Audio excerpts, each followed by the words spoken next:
Пациент со дерматолошки проблем влегува на преглед на лекар, ама специјалистот не е во ординацијата, туку е конектиран преку мој термин на видео и промените на кожата ги гледа од Скопје преку екран. Вакви се дерматолошките прегледи во Дебар, каде секој вторник преку пилот проект на Министерството за здравство е воведена телемедицината, која кај нас законски се уште не е регулирана.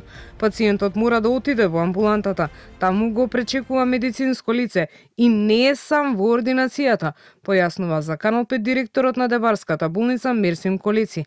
Прегледот е во живо, вели тој, иако специјалистот не е физички тука. До сега 4 пациенти се лекувале вака, онлайн, и во недостаток на кадар, ова е добар начин за да им се овозможи на пациентите услуга поблиску до дома, смета Колеци. Просторија каде што е сместено камерата и компјутерот, се упатува пациентот и се поврзува директно со клиниката за дерматологија. Од таму пациентот зборува директно со лекар специјалист од клиниката и каде му ја кажува неговата мака или потреба зошто бара таков преглед. Од лекарите што работат во клиника, како што сум зборувал и со нив, кажуваат дека толку добро се гледа во камерата, значи како да е на лице место пациентот, значи најверојатно и над 90% може да му се укаже лекарски третман.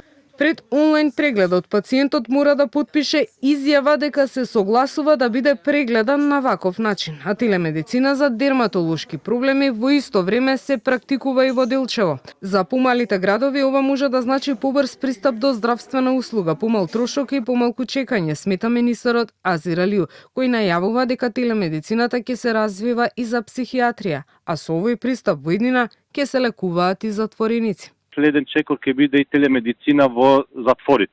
За нас е дефинитивно значаен проект, бидејќи ние веруваме дека и во светот веќе е докажано дека со телемедицина има помалку патувања за пациентите од една институција во друга, нарочито во период кога веќе имаме недостаток на специјалисти. Фактички не ова заради тоа што имаме или немаме кадар, ова е иднината во светот.